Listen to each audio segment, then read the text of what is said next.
I could tell the moment that I saw him, he was nothing but the troublemaking kind. For this week's programme, I'm going to meet some of the dockers that I got to know during their ridiculously long dispute in Liverpool in the 1990s. At the end of the dispute, a film was made, written by Jimmy McGovern, about the strike, and the money that they got for the film they invested in a bar. So I'll be doing a gig in the room at the back of that bar. I noticed how there's not many of the dockers wanted to sit at the front, which I think is quite brilliant, seeing as you were on strike for 3 years and sort of standing there with the cops like running down with batons and all that. But then, I'm not sitting down the front, he may take the piss. So, did you all see Boris when he came up to apologise to you? Because you did such a brilliant job of boycotting the Sun, I suppose all of Liverpool will be boycotting the Spectator as now. All round Toxteth there'll be families going into newsagents going, right, we're cancelling the order.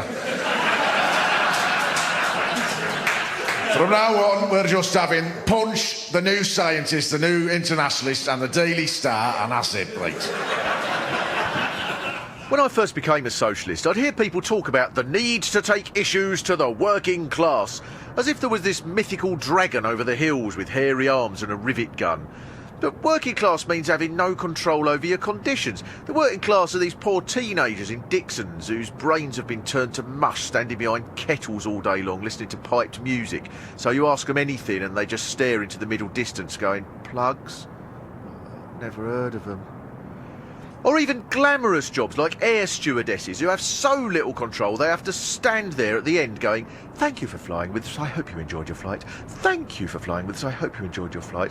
And it's not friendly because you know they're only saying it because they have to. It'd be more personable if they could say what they were thinking and go, I bet you catch yourself in the turbulence. I did a gig at a union conference and it turned out the audience was all salesmen. They'd be the most effective pickets in the world, wouldn't they, salesmen?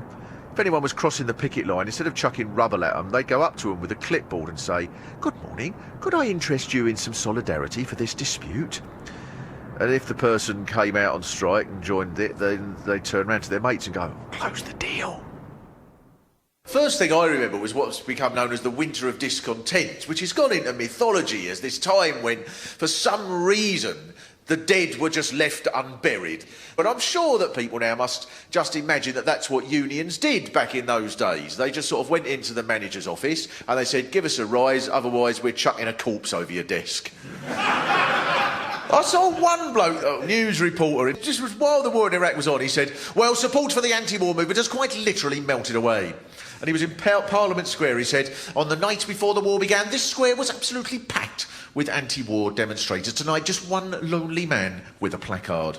And I thought, well, yeah, I suppose, yeah, strictly speaking, that is true. But I wonder if it might have occurred to you that that might be because on the night before the war began, there was a demonstration, and tonight there isn't one.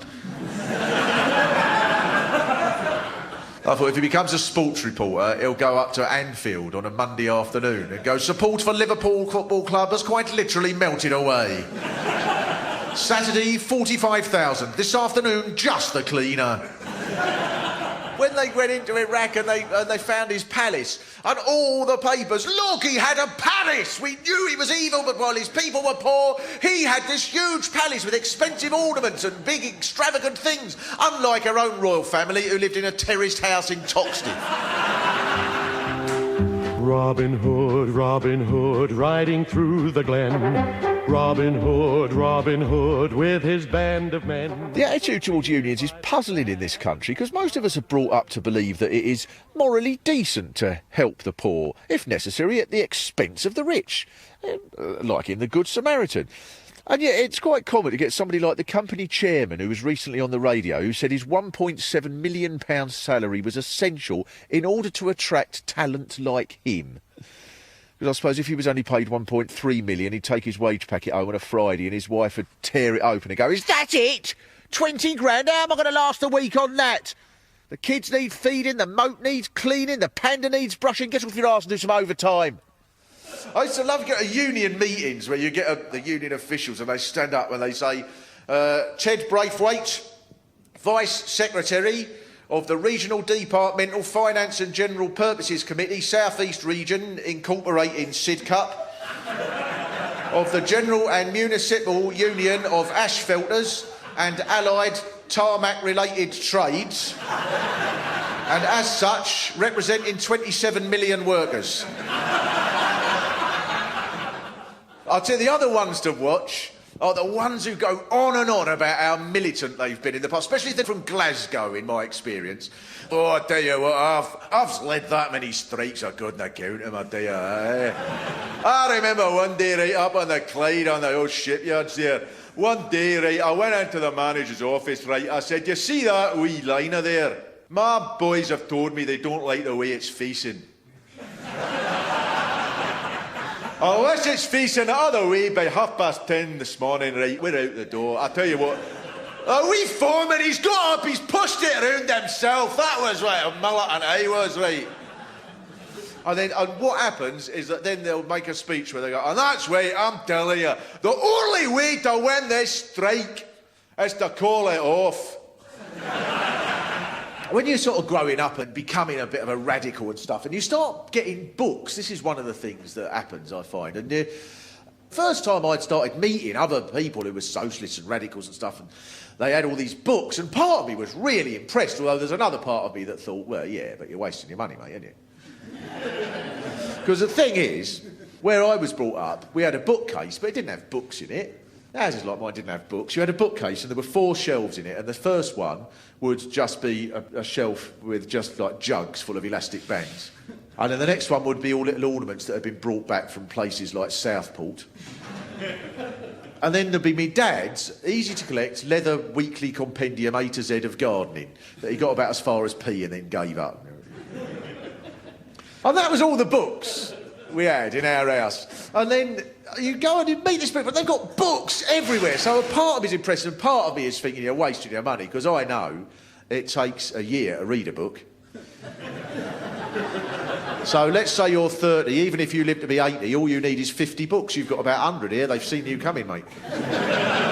As a young activist, I was always told that the important thing to do whenever there was a strike was to go down to the picket line and offer support to the workers. And I remember sort of seeing the logic of this, but I was about 19, I didn't know what to say. And I'd turn up at some factory or rail depot and there'd be these huge blokes in donkey jackets, and I'd sort of wander over to them and they'd just carry on chatting to each other, and eventually I'd go, hello, I'm from the socialist, from the come to offer support. And I go, all right, yeah, right, and carry on talking to each other. And then I'd wait about 5 minutes and go, you're going to come to our meeting on Trotsky and the Spanish Civil War then?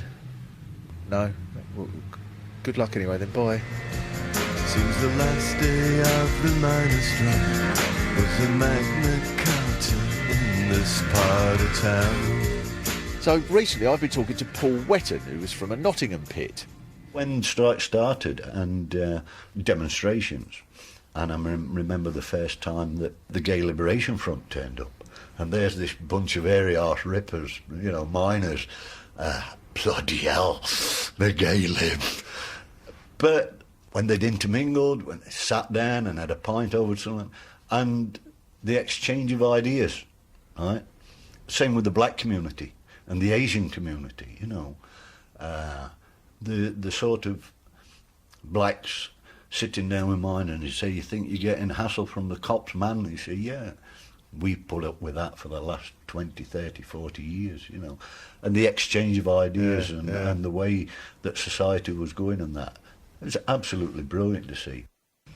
I think anyone connected to the strike through that year would say that there was the most amazing transformation amongst the people involved, especially if you went to the first huge march, which was in Mansfield, where I ended up in this pub with a group of miners who were yelling, "Get your tits out" for the lads, at anyone who was vaguely female.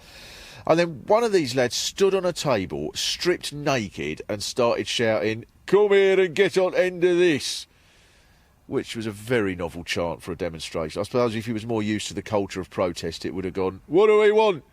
To get on end at this. When do we want it? Nah." But over the next year, this completely changed. The proof of how much had changed was that in 1985, the Gay Pride March was actually led by a huge contingent of miners. I've been speaking to Sian, who was the wife of a miner and involved in Women Against the Pit Closures in South Wales.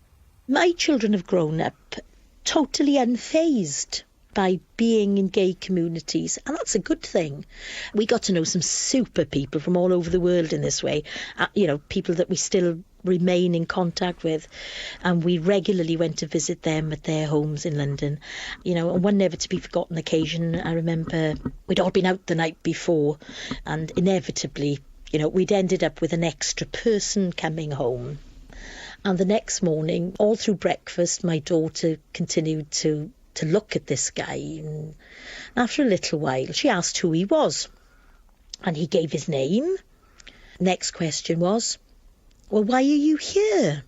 And you could see this young man getting himself into a bit of a lather here now. And he said, oh, I came home with so-and-so last night.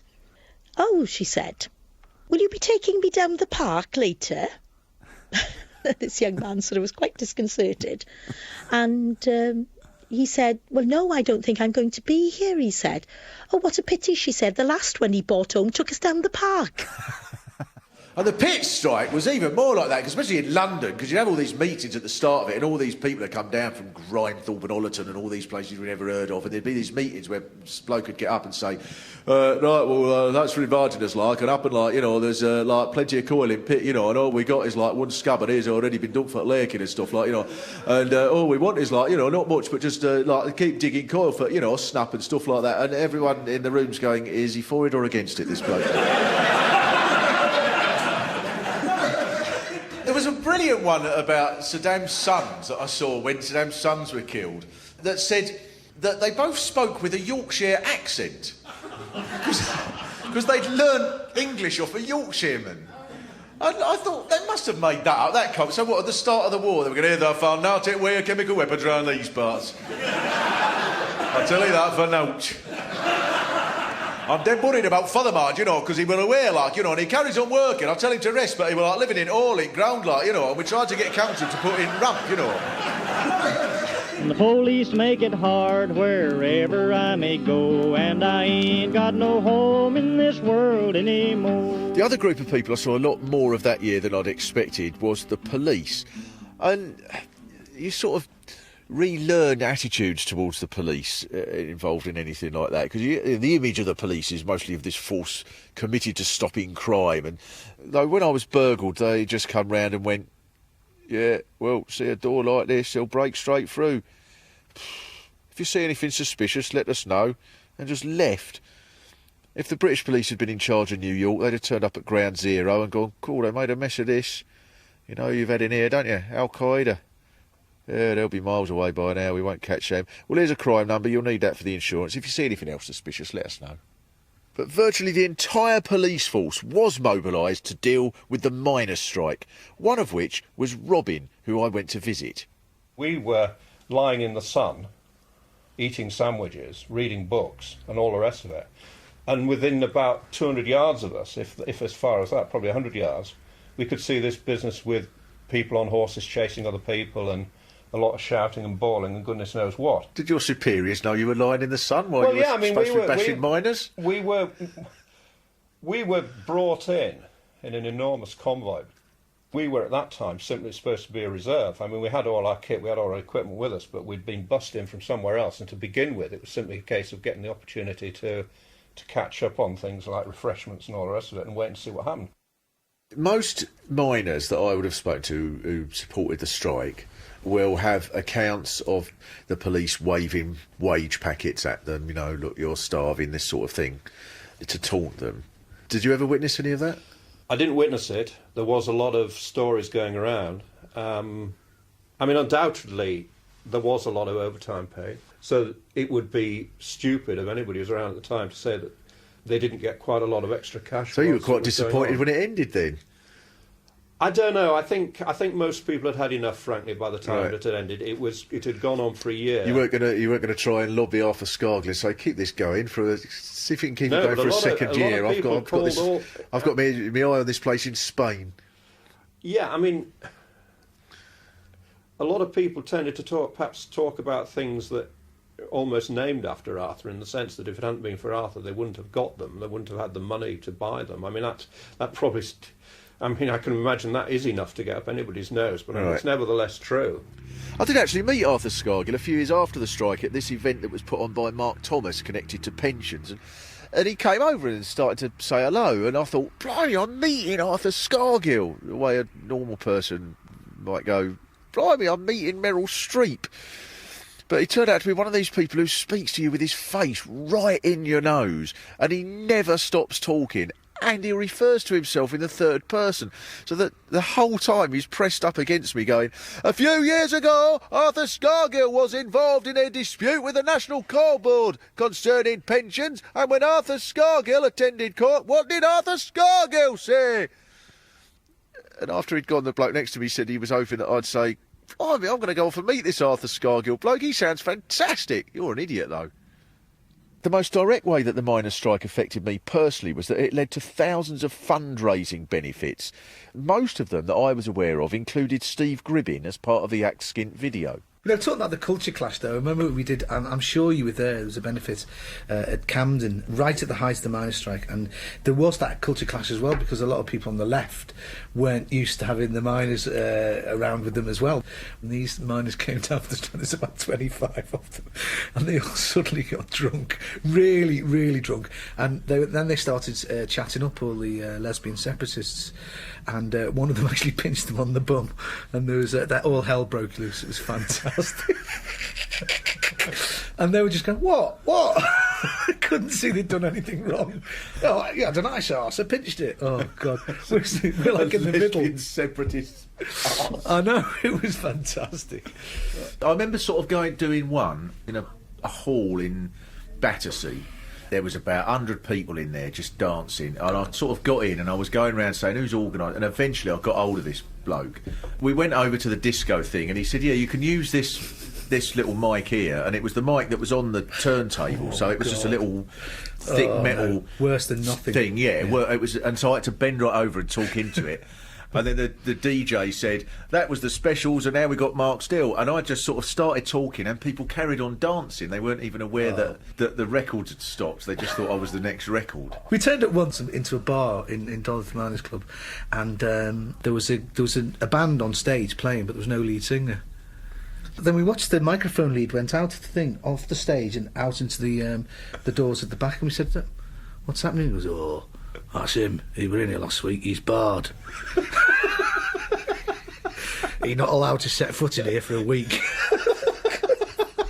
It's the lead singer singing. They're just playing away. He's going, feelings. 500 men sacked for refusing to ever cross a picket line. In 1995, 500 dockers in Liverpool were told that they could no longer continue in their jobs while belonging to their trade union. So they went on strike. Strikes, when I first started supporting strikes, they were supposed to last about a fortnight in the 70s. Not 2.5, 3 years. I've never had a job that long. It must have become like a normal job, wouldn't it? You must have started going up to the picket line and going, morning, morning, if someone was late, afternoon. When you come to Liverpool, you realise it's like a village in a way, Liverpool, isn't it? In that everything sort of, you get an idea and everybody knows about it quite quickly, and you get this in certain places, this sort of pride. I think it's quite English in certain places. I was round at a mate's house a little while ago, and his mum rang up. He's from this little village in Suffolk. And she's gone, here, did you see we were in the paper this week, our village? He said, no, what was that then? He says, didn't you see it? It was all in the paper. He said, no, I didn't see it. She said, oh, right. Well, they've done this survey. And apparently it turns out our village is the most inbred village in the whole of Britain. How about that? This is a thing that happens to me nearly every time I meet some of the dockers now, is that they grab your wrist. I've had this conversation quite a few times where one of them's gone, hey, anything you want, Mark, right? Anything you want, go on. You're all right, come on. Hey, anything you want, kid, go on, come on. Anything. You come up to Liverpool, right? You'll be all right? You can stay around mine. You can have my house, me and the kids and the family, right? But I'll move out, right? Anything. If you want control of the river, right, for a month or something like that, I can get it started, right? I know people, right? Anything you want, Mark, right? Come on, you can have me kids, come on, you can adopt them if you want, mate, or give them away, whatever you like, anything you want. And I'm just thinking, well, what about me wrist? That'd be a start. Technically this is an illegal strike, never cross a picket line. Two of the risk-grabbing lads that I met during the dispute were Mickey and Tony. So we're by the Mersey here, and so whereabouts would you have been then, Mickey? We worked in all these docks, like these were all docks now, as you can see now, Mark, over there. It's all yuppies now. They look very docky now. What's who all lives over there? It's all for footballers and all the film stars, who are the actors and things like that. Or something like yourself, Mark, you know. Yeah, that's what. See, all the while I was supporting the strike, there was a bit of me thinking, well, I hope it goes down, really, because I've got my eye on one of them £500,000 flats. What about the time we went to Sound Republic? Did you come down with us? I don't think I did, Tony, no. Remember when Robert Taylor owned the Hard Rock Cafe? Oh, right, yeah. Well, he invited us, he opened a club in Leicester Square. Oh, it's it, I was there. Remember? Anyway, he goes down a busload of us, Jacko, you know the famous Jacko, don't you? Big Jacko. By the time we got to Warrington, they drank a bottle of schnapps. He gets down to Leicester Square, and it was like a film premiere. It's all barricaded off, with all fans are there. But next minute, we've got all the Jacko. We're all walking through amongst all the stars. Bob Geldof, Kate Moss, everyone's walking in. It's the opening, the official guest. About 40 dockers all bladdered. All three, you know, Mark. Goes in, next minute, all the security there. Hey, mate, is he going to be all right, you know? Jack, he'll be all right. Jack will be all right. We gets in, unbelievable. Everything was free. Pete Townsend was there. Sean Turin, Noel Gallagher, they're all there. So we're by the bar, and these lads come in. They were in EastEnders. I think about 4 of them. As the security comes over, and Jack was like, "Filling on the table." These lads, they were great, by the way. What's the names of them? I don't know the faces. They're on the television. They're in EastEnders. About 4 or 5 of them. Anyway, come on, you'll have to get up that table as he's there and give them the duty. Come on, Jacko. Leave Jacko where he is. He's all right. He can stay with us.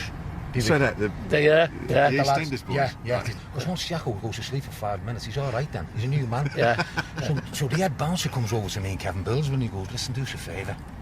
Take Jacko out for a walk, freshen him up. Like, all right, come on, John. Anyway, we're going out.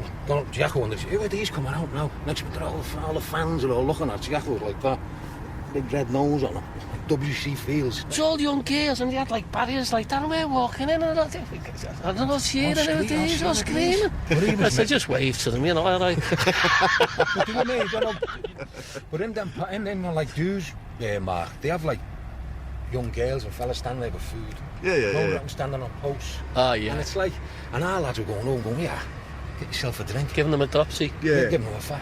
We've never seen this before. No, and we were going behind the bar. You have any drink you wanted, and we were just going. We looked after the kids though, so didn't we? Have a drink. And when we were coming to get served, they were serving us before the stars. In my Mersey paradise.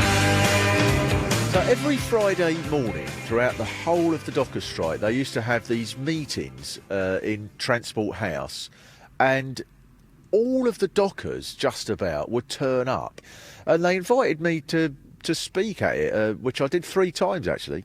But it was brilliant, except that, to be truthful, I remember the first time I went, there was some bloke from Sweden, from the Swedish trade union movement, and he was going to be speaking before me, and I'll be honest with you, for the whole time he was speaking, I was just thinking, I hope he doesn't get more laughs than me.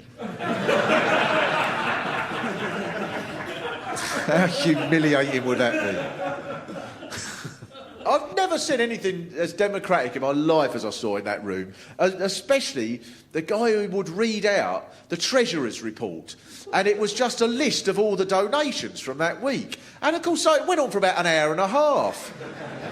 Maudsley Hospital, South London, collection £87.49. Benefit Camden Town Hall of the Gay and Lesbian Society, £102.63. Money found outside a nightclub somewhere in Derby, £10. Money won on a fruit machine in Toaster, 47p. As with the miners' strike, the wives of the strikers set up their own organisation, which they called Women of the Waterfront, and one of the prominent members was Doreen. We got the Gaddafi Prize for Human Rights. Did you meet him? But no, because I'm an MI5. shot him in the leg or something. But the other recipients of this award, Nelson Mandela. All right. I can live with that. The children of the Intifada. So we thought, what do we do about this? It was very scary, I have to say. So we thought they'd just send us the cheque, but you had to go. We were met in Djerba by these guys, and there was this 10-hour drive through the desert, and I'm talking serious sand. You know? Not even the odd cactus. Oh, honestly, we were dehydrated. So when we got there, we were held up, and they'd taken our passport. But we had loads of passports because what we'd done, we'd photocopied them all. So we had photocopies, you know, in your knickers and your bra, stuffed down your shoes. They make it hard work to accept a prize that they've awarded for you. Yeah. It's not quite the same with the Oscars, is it? No. If Julia Roberts is going up to the podium, 3 huge goons turn up and go, "Oi, there's a problem with your passport, Mrs. Roberts." And she goes, "Oh, it's all right, I've got a spare one in my bra." But we eventually get to the hotel, and we had a suite. It was better than our house, you've no idea, it was fabulous. And we were told then that, you know, everything was booked, so we were looking behind pictures and we didn't know what we were looking for. What a little hole. A little Libyan eye looking back at you. Did you get your prize? Yeah. We were told it was the next day. And as we goes in the room, this orchestra struck up, and there's all these kids dancing, and we had to walk down the room. Well, my nerves were gone. There were all these people on the platform, and as you went down, they gave you this huge bouquet. And then we had to sit down. You got called up for your prize, and I didn't know whether I should take the bouquet, put it on the floor. Would I be offending them if I put it down? Oh, yeah, no, that's... You know, all this. In Libya, that means I spit on your god. So we didn't enjoy any of the experience. As I say, I wish I could go back, because I would enjoy it next time.